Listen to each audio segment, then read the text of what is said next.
नमस्कार। तो आओ अपनी यात्रा को और अपन आगे बढ़ाते हैं, एक कदम और आगे बढ़ते हैं सफलता की ओर। आज अपना नया टॉपिक है state public service commission SPSC. ठीक है, ये अपने टीएमएच का चैप्टर नंबर 45 है। इससे पहले अपन ने देखा यूपीएससी और अब देख रहे हैं एसपीएससी, है ना। तो इस चैप्टर को समझने से पहले मेरे प्यारे बच्चों, मेरे वीरों, आप यूपीएससी अच्छी तरह समझ लो, ठीक है ना, क्योंकि इसका बिल्कुल ट्रू कॉपी है स्टेट पब्लिक सर्विस कमीशन। 99.99%, केवल 1% चेंज आएगा। ठीक है, तो पहले उस वीडियो को देख लो। यूपीएससी बिल्कुल आपकी सेवा में हाजिर है, मतलब इससे पहले कर चुके हैं जी। ठीक है, तो उसको देखो। आओ अब, क्योंकि मैं हर जगह ये बोलूँगा वहाँ समझा दिया, वहाँ समझा दिया, वहाँ समझा दिया, फिर आप बोलोगे सर इससे बड़ा तो मैं वही देख लेता पहले। यही तो मैं कह रहा हूँ। चलो आओ। तो सब ये एसपीएससी किस पार्ट में मेंशन है? इंडियन कॉन्स्टिट्यूशन के पार्ट नंबर 14 में, जिसमें यूपीएससी है। बिल्कुल वही सेम पार्ट, सब कुछ वही। ठीक है, सकरात से मैंने याद कराया था, वैसे ध्यान रखना आप लोगों को। सकरात, शुभ, ट्रांजिशन, ऐसे ही यूपीएससी एसपीएससी। एसपीएससी का मतलब हो गया जैसे अपने राजस्थान के अंदर हो गया आरपीएससी, ठीक है, यूपी के अंदर यूपीपी पीएससी, ठीक है, बिहार के अंदर बीपीएससी, ठीक है, गुजरात के अंदर जीपीएससी, ऐसे। ठीक है, ये ऐसे अपन को Gujarat Public service Commission, Uttarakhand Public Service, Uttar Pradesh Public service Commission, Bihar Public service Commission, Rajasthan Public service Commission, ऐसे सारे। कौन से आर्टिकल है साहब? वही है 315 से 323। ठीक है, अब आप इसमें थोड़ा सा ध्यान दो। ठीक है, अब अच्छे बच्चे जो क्या करेंगे, इसको 308 करेंगे। 308 से 323 कैसे, मैंने आपको बताया था। 308 से 315, मैंने 308 से 314 अपन ने देखा क्या, सर्विसेज अंडर द स्टेट, और फिर 315 से 323 अपन ने ये देखा। मैंने क्या बताया, कुछ कुछ याद आया कि दो पार्ट है इसके अंदर। पार्ट नंबर 14 जो है ना, उसमें दो चैप्टर है, सॉरी पार्ट नहीं, दो चैप्टर है। ठीक है, चैप्टर 1 और चैप्टर 2 ये पार्ट है। तो पार्ट नंबर 14 के अंदर अपने services under the union state, ठीक है, उसमें दो चैप्टर हैं। चैप्टर नंबर 1 के अंदर है services 308 to 314, and then public service UPSC and public service commission 315 to 323। ऐसे मैंने पिछले वाले वीडियो के अंदर पूरा बताया है। तो ये इसका भाग है। ठीक है, फिर तो ऐसे समझना है। फिर अपन को क्या देखना है, अपॉइंटेड बाय गवर्नर। ठीक है ना, यहाँ मैंने ये आर्टिकल है 316 की स्टेट पब्लिक सर्विस कमीशन के चेयरमैन और मेंबर को कौन अपॉइंट करता है? गवर्नर करता है संबंधित राज्य का। फिर यूनियन पब्लिक सर्विस कमीशन और जॉइंट पब्लिक सर्विस कमीशन, दो राज्यों का एक पब्लिक सर्विस कमीशन है, जैसे पंजाब हरियाणा अपन देखते हैं। तो उनमें मेंबर और चेयरमैन को कौन नियुक्त करता है? राष्ट्रपति। तो समझने का मतलब ये है कि स्टेट वाले में गवर्नर है केवल, और दो में राष्ट्रपति है अपॉइंटमेंट में, क्या, यूपीएससी में और अपने जॉइंट पब्लिक सर्विस कमीशन में। किसमें? अपॉइंटमेंट के मामले में। ठीक है, और कहीं नहीं। तो गवर्नर कहाँ आ गए सबसे पहले सीन में? Appointment of member and chairman of a public service commission. Total members कितने होने चाहिए? कॉन्स्टिट्यूशन में कुछ नहीं लिखा हुआ है, तो सर किसकी चलती है? ये डिस्क्रिप्शन है गवर्नर का। ठीक है, डिस्क्रिप्शन का गवर्नर है कि अदर मेंबर्स कितने होंगे, जैसे यूपीएससी में डिस्क्रिप्शन था राष्ट्रपति का। फिर क्वालिफिकेशन क्या होगी मेंबर्स की? कॉन्स्टिट्यूशन में कुछ नहीं लिखा हुआ है। कॉन्स्टिट्यूशन मतलब पार्ट 14। अब चूंकि कॉन्स्टिट्यूशन में लिखा हुआ है, तो इसका मतलब क्या हो गया, मतलब स्टेट पब्लिक कमीशन के बारे में मेंशन है, तो ये होगी अपने क्या, कॉन्स्टिट्यूशनल बॉडी होगी, एक संवैधानिक निकाय हो गया, ना कि सांविधिक। स्टेचुटरी निकाय नहीं है, चूंकि कॉन्स्टिट्यूशन में है तो कॉन्स्टिट्यूशनल बॉडी। तो कॉन्स्टिट्यूशन में कोई इसका मेंशन नहीं है क्वालिफिकेशन क्या होगी। बस इतना सा लिखा हुआ है कि आधे से ज़्यादा मेंबर 10 ईयर की गवर्नमेंट सर्विस का एक्सपीरियंस होना चाहिए, और गवर्नमेंट जॉब उन्होंने सेंट्रल या स्टेट के अंदर करी होनी चाहिए।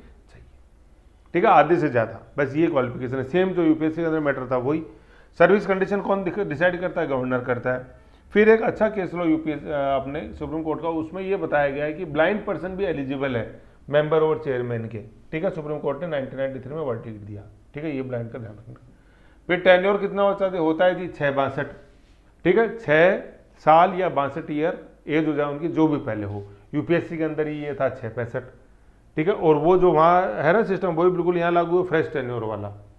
6 साल मेंबर के रूप में रह लिए तो फिर वो योग्य है, बिल्कुल फ्रेश टेन्योर, 6 साल चेयरमैन के लिए।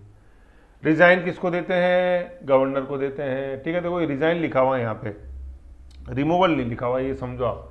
ठीक है, तो रिजाइन का मतलब जब उसकी खुद की मर्जी, और रिमूवल का मतलब हटाना। ठीक है, ठीक है, ये आर्टिकल 316 में लिखा हुआ है। 316 में रेजिग्नेशन किसको देते हैं? आरपीएससी या पब्लिक सर्विस कमीशन के मेंबर, चेयरमैन, गवर्नर को। फिर पद खाली हो गया तो एक्टिंग जो अध्यक्ष हैं वो कौन बनाते हैं? गवर्नर बनाते हैं। कब? जब चेयरमैन का पद खाली हो जाए या वो अब्सेंट रह जाए। खाली तो कब हो गया? रेजिग्नेशन से। अब्सेंट जैसे बीमार, अक्षम, वो। अब बात आती है रिमूवल की, हटाना है, पद से हटाना। भाई यहाँ तो क्या था, मैंने खुद दिया इस्तीफा, तो गवर्नर को देते हैं। यहाँ हटाना है, ठीक है, आप योग्य नहीं हो मेंबर या चेयरमैन बनने के, जैसे अपने बाबूलाल कटारा का आरपीएससी में अपने देखा। तो अब देखो सबसे इंपॉर्टेंट क्वेश्चन है ये इस पूरे चैप्टर का, क्या क्वेश्चन है कि हटाता कौन है, रेजिग्नेशन नहीं, हटाता कौन है, सबसे इंपॉर्टेंट क्वेश्चन है ये। तो हटाता कौन है, राष्ट्रपति। तो अपन ने क्या देखा कि भाई अपॉइंट तो किसने किया, ऊपर देखा अपन ने गवर्नर ने, और हटाया किसने, राष्ट्रपति ने। किसको, पब्लिक सर्विस कमीशन के मेंबर चेयरमैन को, ठीक है, ये ध्यान में रखना है। तो एक आप सोचो, मैंने बताया कि अपॉइंटिंग अथॉरिटी से नीचे वाला कोई नहीं हटा सकता, तो अपॉइंटिंग अथॉरिटी तो गवर्नर है, तो ये गवर्नर से नीचे थोड़ी नहीं राष्ट्रपति, गवर्नर से तो बहुत ऊपर राष्ट्रपति, फर्स्ट है प्रेसिडेंस के अंदर गवर्नर, राष्ट्रपति तो गवर्नर बहुत नीचे, ऐसे, ठीक है। तो राष्ट्रपति हटा सकते। किन ग्राउंड पे, बिल्कुल जो ग्राउंड यूपीएससी के थे। तो यूपीएससी मैंने याद कराया था, पेड एम्प्लॉयमेंट के बाद भी तुम इंसॉल्वेंट हो रहे हो यार, ठीक है, तो तुम इनकेपेबल हो गए, ठीक, और फिर प्रूव्ड मिसबिहेवियर तुम्हारा साबित हो रहा है, और प्रूव्ड मिसबिहेवियर के मामले में सुप्रीम कोर्ट से राय लेंगे, ठीक है, और वो जो राय आएगी सुप्रीम कोर्ट की वो बाइंडिंग है, बिल्कुल वो का वो सिस्टम है इसके अंदर, ठीक है। ये लिखा हुआ दिवालिया, इंसॉल्वेंट, सेवेतन, पेड एम्प्लॉयमेंट, अक्षम, इनकेपेबल, मानसिक या शारीरिक कमजोरी, ठीक है, ये देखो ना, ये शारीरिक आता है सब शुद्ध में, शारीरिक, ठीक है। फिर प्रूव्ड मिसबिहेवियर, इसमें सुप्रीम कोर्ट को देते हैं, सुप्रीम कोर्ट राय लेता है, मतलब राष्ट्रपति सुप्रीम कोर्ट से राय लेता है, सुप्रीम कोर्ट देता है, बाउंड है, सुप्रीम कोर्ट को देनी पड़ेगी और राष्ट्रपति को माननी पड़ेगी, ठीक है। और ये प्रूव्ड मिसबिहेवियर ये डिफाइंड है कॉन्स्टिट्यूशन में, क्या कि वो कॉन्ट्रैक्ट में आ जाए केंद्र या राज्य सरकार के, और कॉन्ट्रैक्ट में जो भी किसी कंपनी के में लाभ हो रहा है उसमें उसकी हिस्सेदारी हो। Proved misbehaviour is defined in constitution in case of removal of member of chairman और आइदर यूपीएससी और पब्लिक सर्विस कमीशन और जॉइंट पब्लिक सर्विस कमीशन, ये डिफाइंड है प्रूव्ड मिसबिहेवियर क्या होता है ये चीज़, ठीक है ना, ये ध्यान में रखना। ये क्वेश्चन बहुत अच्छा क्वेश्चन है कि क्या प्रूव्ड मिसबिहेवियर डिफाइंड है क्या कॉन्स्टिट्यूशन में, कि मैं हाँ जी डिफाइंड है बिल्कुल, ठीक है ना, क्योंकि और मामलों में नहीं होता इसलिए, ठीक है। तो इतना अपन को ध्यान में रखना है सारी चीज़ें। सबसे इंपॉर्टेंट क्या, हटाएगा कौन, पब्लिक सर्विस कमीशन के चेयरमैन मेंबर को, राष्ट्रपति। ग्राउंड से अपन ने देख लिया, यूपीएससी बरोबर है। फिर फ्रीडम क्या क्या, अब आपने देखा रिमूवल सबसे पहले देखा, बिल्कुल यूपीएससी माफिक आ गया, फ्रीडम बिल्कुल वही यूपीएससी माफिक आएंगे। मैंने बताया था कि सबसे पहले अपन बात करेंगे रिमूवल की, अच्छा हाँ चलो, हाँ सीक्वेंस वही है। सबसे पहले अपन देखा सिक्योरिटी ऑफ टेन्योर है भाई, हटा, मतलब नियुक्ति होती गवर्नर, रेजिग्नेशन देते हैं राष्ट्रपति को, sorry appointment governor, resignation governor, और रिमूवल करते हैं राष्ट्रपति, लेकिन अपनी मर्जी से नहीं, ठीक है ना। तो इसका मतलब ये during the pleasure of president नहीं है, ठीक है। 4 रीजन है हटाने के, वो अपन ने देखा, दिवालिया मतलब paid employment, insolvent, then incapable and then proved misbehaviour, proved misbehaviour supreme court. तो सिक्योरिटी ऑफ टेन्योर इनको है। दूसरा सैलरी अलाउंस पेंशन जो है ये कंसोलिडेटेड फंड ऑफ स्टेट से मिलते हैं, ठीक है, और जो कि नॉन वोटिंग पार्ट होता है, ठीक है। तो सैलरी जो होगी एक बार डिसाइड हो ही रहेगी आपकी। तो इसका मतलब क्या हो गया कि वो उनकी सैलरी इनके डिसएडवांटेज से के अकॉर्डिंग, मतलब डिसएडवांटेज को चेंज नहीं हो सकती, मतलब कम नहीं हो सकती, कहने का मतलब बढ़ सकती है, can not be change to their disadvantage. After retirement कोई गवर्नमेंट जॉब में नहीं जा सकते, लेकिन गवर्नर का पद नहीं माना जाता गवर्नर जॉब। फिर सेकंड टेन्योर नहीं होगा इनका, जैसे मेंबर के रूप में रिटायर हुआ तो मेंबर नहीं बन सकते, है ना, चेयरमैन के रूप में रिटायर हुआ तो चेयरमैन नहीं बन सकते। लेकिन क्या है, देखो आफ्टर रिटायरमेंट का, ये मैंने पिछले वाली वीडियो में बहुत अच्छे से बताया, क्या कि स्टेट पब्लिक सर्विस कमीशन का मेंबर यूपीएससी में मेंबर या चेयरमैन जा सकता है, अदर स्टेट पब्लिक कमीशन में केवल चेयरमैन के रूप में जा सकता है। राजस्थान का आरपीएससी का मेंबर या मेंबर जो है वो गुजरात पीसीएससी के अंदर केवल चेयरमैन के रूप में जा सकता है, मेंबर के रूप में नहीं जा सकता, क्योंकि सेम पोस्ट है, ये काटा हुआ है। Other state public service commission में मेंबर के रूप में नहीं जा सकता, सेम पब्लिक सर्विस कमीशन के अंदर वो चेयरमैन हो सकते हैं। फिर स्टेट पब्लिक सर्विस कमीशन का जो चेयरमैन है वो यूपीएससी में मेंबर चेयरमैन, और अदर पब्लिक सर्विस कमीशन में ओनली चेयरमैन। अदर में केवल, चाहे वो मेंबर हो चाहे चेयरमैन हो, केवल चेयरमैन के रूप में जा सकता है, और यूपीएससी में बशर्ते वो मेंबर और मेंबर के रूप में जा सकते हैं यूपीएससी। क्यों? क्योंकि यूपीएससी अगला पायदान है, ऊपर वाला पायदान है, सेम पायदान पे आप सेम पोस्ट पर नहीं जा सकते। तो सब राज्यों की पीसीएस तो सेम पायदान ही है ऐसे, ठीक है। तो ये अपन को ध्यान में देना है भाई, चेयरमैन जा सकता है चेयरमैन के रूप में अदर पब्लिक सर्विस कमीशन में, लेकिन मेंबर के रूप में नहीं जा सकता, चेयरमैन के रूप में जाएगा। ये मेंबर केवल यूपीएससी के रूप में जा सकते, यूपीएससी में जा सकते हैं मेंबर, ये समझना, ये बहुत इंपॉर्टेंट है। यूपीएससी में टेबल बनी हुई है, बहुत बेहतरीन समझाया। फंक्शंस बिल्कुल वही के वही है जैसे अपन ने यूपीएससी में देखा, क्या परीक्षा कंडक्ट कराना, स्टेट सर्विसेज होती हैं उनके लिए, फिर कंसल्ट किया जाता है, कोई अपन गाइडेंस लिख सकते, मतलब वो गार्ड ऑफ मेरिट सिस्टम लिख सकते हैं, स्पेशल क्वालिफिकेशन वाला नहीं है, जॉइंट एग्जाम वाला। फिर परामर्श की क्या गाइडेंस ली जाती है, ठीक है। तो क्या भर्ती पद्धति में पदोन्नति, ठीक है, दूसरी सेवा में तबादला। देखो एक इसमें क्या होता है, ट्रांसफर पे स्टूडेंट फंस जाता है, ट्रांसफर जो लिखा रहता है। तो ट्रांसफर जैसे मैंने यूपीएससी में भी समझाया था, वो जो रूटीन ट्रांसफर होते हैं ना, कि मतलब एक एसडीएम को दूसरे जिले में एसडीएम बनाया, वो ट्रांसफर में नहीं, कोई सर्विस चेंज हो रही है। जैसे मान लो कोई एसडीएम है तो वो कल वो आईएएस बनते हैं प्रमोशन से या वैसे, तो उस वो है सर्विस चेंज। आज अकाउंट सर्विस में, आप कल आरएस में आते हैं अपन, तो वो जो सर्विस चेंज हो रही है उसमें परामर्श लिया जाता है पब्लिक सर्विस में। ये प्रतिनियुक्ति डेपुटेशन पे कहीं जाते हैं, सेंटर में जाते हैं, तो वो और डिसिप्लिनरी एक्शन 16cc 17cc कार्रवाई होती है उसके अंदर ही, ठीक है। ऐसे है ये। फिर मान्य क्या है, स्टेट पब्लिक सर्विस के संपर्क के बिना राजस्थान सरकार, मतलब सरकार द्वारा किया गया वो मान्य होता है कि इनमें परामर्श लेना था लेकिन नहीं लिया सरकार ने, तो सरकार ने जो भी एक्शन लिया वो मान्य है, ठीक है। रिपोर्ट टू गवर्नर को देते हैं एनुअली, जैसे यूपीएससी रिपोर्ट देते हैं एनुअल राष्ट्रपति को, फिर वो संसद में और ये यहाँ सदन के अंदर स्टेट लेजिस्लेशन में रखवाते हैं। लिमिटेशन क्या है कि नो डिस्कशन बाय गवर्नमेंट और रिजर्वेशन पॉलिसी पे कोई भी डिस्कशन पब्लिक सर्विस कमीशन से नहीं होता। ये यूपीएससी में अपने और देखे थे कि बोर्ड्स वगैरह पे जो है वो ध्यान, बोर्ड्स वगैरह पे जो रिक्रूटमेंट है उनका यूपीएससी पे कंट्रोल नहीं है, वैसे यहाँ है। फिर वहाँ अपने देखा था कि ग्रेड CND पे नहीं है यूपीआरपी से कंट्रोल, यूपीएससी का भी नहीं है। तो यहाँ भी जैसे अपन राजस्थान के अंदर अपने जो मंत्रालय चयन बोर्ड है, राजस्थान स्टाफ सिलेक्शन बोर्ड, वो कराता है ग्रुप अपने CND की, और गजटेड वाली RPSC, ऐसे, ठीक है। तो बिल्कुल जैसे मैंने बताया था कि जैसे यूपीएससी के अंदर सिस्टम है, बिल्कुल वो का वो सिस्टम यहाँ है। तो पहले एक बार उसको समझ लो, कर लो, तभी इसको समझो, ठीक है। तो ये अपना स्टेट पब्लिक सर्विस कमीशन के अंदर सिंपल सा था। फिर एक और इसके अंदर है पार्ट 14 के अंदर ही जॉइंट पब्लिक सर्विस कमीशन है ना, 2 राज्यों का एक, जैसे पंजाब हरियाणा का एक। अब उसमें देख लेते हैं कि कहाँ है, कॉन्स्टिट्यूशन में मेंशन्ड है, वही पार्ट 14 के अंदर ही, ठीक है ना, वही चैप्टर 1 चैप्टर 2 सीधा। Created on the recommendation of state legislative assembly of concerning state, यहाँ लेजिस्लेचर नहीं लिखा हुआ है, ना लेजिस्लेटिव काउंसिल लिखा हुआ है, यहाँ विधानसभा लिखा हुआ है, ठीक है। तो जिन 2 राज्यों के लिए बनानी है कॉमन, जॉइंट मतलब संयुक्त, तो उन 2 के लिए बनानी है, तो दोनों की विधानसभा क्या है, सिफारिश करेंगी। फिर बनाएगा कौन, पार्लियामेंट, मतलब कमीशन को किसने बनाया, पार्लियामेंट ने बनाया। नेचर क्या रहेगा, स्टैट्यूटरी बॉडी है ये, ठीक है, क्योंकि विधान के द्वारा बनाई जाएगी वो।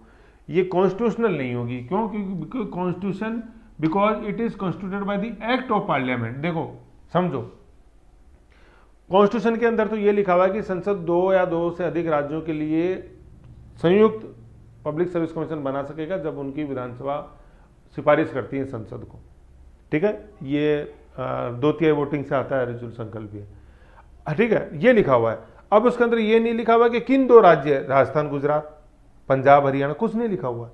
संसद को शक्ति दी है। अब वो जो 2 राज्य आएंगे संसद के पास अप्रोच करेंगे, तो वो जो बनेगा पब्लिक सर्विस कमीशन, वो एक वैधानिक, जैसे मान लो आज गुजरात और राजस्थान के लिए बनता है, तो वो संसद ने बनाया, क्योंकि संसद को शक्ति दी संविधान ने। तो लेकिन संविधान में ये नहीं लिखा हुआ है कि भाई राजस्थान और गुजरात को जोड़ के आप एक बना देना, इसलिए ये कॉन्स्टिट्यूशन नहीं होगा जो राजस्थान गुजरात वाला बनेगा। वो एक स्टैट्यूटरी बॉडी है, क्योंकि वो किसके ताकत मिली है, जो संसद ने कानून बनाया है उससे। कॉन्स्टिट्यूशन के अंदर तो प्रोविजन है। तो आपसे अगर ये पूछे कि जॉइंट कमीशन क्या है, स्टैट्यूटरी बॉडी या कॉन्स्टिट्यूशनल बॉडी, तो वो कॉन्स्टिट्यूशनल बॉडी नहीं होगा, वो स्टैट्यूटरी बॉडी होगा, ध्यान रखना आप लोग। फिर इसमें जो मेंबर और चेयरमैन होते हैं वो नियुक्त कौन करता है, वो प्रेसिडेंट नियुक्त करता है, वेरी इंपॉर्टेंट, ठीक है। टेन्योर कितना, जितना पब्लिक सर्विस कमीशन का है, वही सारे सिस्टम पब्लिक सर्विस कमीशन के लगेंगे, बस अपॉइंटमेंट यहाँ हटा दिया। यहाँ अपन ने क्या देखा था, जहाँ public service, state public service commission देखे थे, इंडिविजुअल राज्य के अंदर जो है उनके अंदर गवर्नर नियुक्त करता है, और यहाँ पे राष्ट्रपति। पिछले वाले मैंने बताया भी था, ऊपर स्टेट में गवर्नर, फिर ब्रैकेट में लिखा हुआ था यूनियन एंड जॉइंट बराबर राष्ट्रपति ऊपर। फिर टेन्योर कितना होएगा, 662, क्योंकि है किसका, स्टेट्स का है, इसलिए 662। रिमूव्ड बाय प्रेसिडेंट, सब में बरोबर है। तो कहने का मतलब अपॉइंटमेंट के मामले में एक गवर्नर है स्टेट वाले में, और 2 में राष्ट्रपति अपॉइंटमेंट में, किसमें, यूपीएससी एंड जॉइंट में। और हटाने में तो सब में राष्ट्रपति है ये, और ग्राउंड वही है सेम, चारों बिल्कुल same, paid employment, instalment, incapable and proved misbehaviour, वो सुप्रीम कोर्ट राष्ट्रपति, ठीक है। रेजिग्नेशन किसको देंगे, राष्ट्रपति को, जबकि स्टेट पब्लिक सर्विस कमीशन में रेजिग्नेशन किसको देखा था, गवर्नर को देखा था। फिर ये मतलब नंबर एंड मतलब मेंबर्स वगैरह कितने होंगे, सर्विस कंडीशन कौन डिसाइड करेगा, राष्ट्रपति डिसाइड करेगा। मतलब कितने होंगे अदर मेंबर जो अपन देखते हैं ना, वो तो state public service governor decide करता है, यहाँ पे राष्ट्रपति। फिर रिपोर्ट किसको देते हैं, कंसर्निंग, मतलब कंसर्निंग स्टेट असेंबली में देते हैं, और वो एनुअली, वो मतलब यहाँ पे क्या है, रिपोर्ट ना राष्ट्रपति को जाएगी ना गवर्नर को जाएगी, किसकी जाएगी, सीधी संबंधित राज्यों के विधानसभा को जाएगी, लेजिस्लेटिव असेंबली को। ठीक है, ये समझ के रखना है। ये औरों के अंदर क्या था, रिपोर्ट या तो यूपीएससी के मामले में गवर्नर को थी, राष्ट्रपति को थी, स्टेट पब्लिक सर्विस कमीशन के मामले में गवर्नर को थी, और यहाँ रिपोर्ट सीधी किसको है, संबंधित राज्यों की विधानसभा को। तो ये जो लास्ट वाला फैक्ट है ये बड़ा इंपॉर्टेंट है, इसको समझ के रखना है। ठीक है ना, इसमें दो चीज़ें इंपॉर्टेंट है, एक तो अपॉइंटमेंट राष्ट्रपति, और दूसरा है कि ये कॉन्स्टिट्यूशनल बॉडी नहीं होती है, ये स्टेचुटरी बॉडी होती है, संसद बनाती है। ठीक है ना, ये कॉन्स्टिट्यूशन प्रोविजन है। ठीक है, फिर कोई बनता है कोई भी, तो वो इंस्टीट्यूशन जो है वो स्टेचुटरी है, सांविधिक है, संवैधानिक नहीं है, कॉन्स्टिट्यूशन नहीं है। सांविधिक मतलब स्टेचुटरी, संवैधानिक मतलब कॉन्स्टिट्यूशन। ठीक है, तो ऐसे अपना था joint public service commission, short and sweet है। तो कहने मतलब पार्ट 14 के अंदर 3 चीज़ों के बारे में मेंशन है, union public service commission, state public service commission और जॉइंट पब्लिक सर्विस कमीशन। 3 तरह के इंस्टीट्यूशन इसके अंदर है। पार्ट 14 से ही सारा गवर्न हो रहा है, और चैप्टर 1 और चैप्टर 2 इन सब के लिए कॉमन प्रोविजन है। ठीक है, तो अपन जब आर्टिकल से देखेंगे तो उसमें और बता दूंगा। अब आपका काम क्या है, क्वेश्चन देखो और इसका रिवीजन करो बार बार, तब जाके ये आपको अच्छे से याद हो। ठीक है, ओके। सर्विसेज वाला जो है तो एक आगे एक चैप्टर आएगा टीएमएच का, कि कितने प्रकार की सर्विसेज है, all India service, central services, वो सारी उसमें अपन देखेंगे। ठीक, ओके।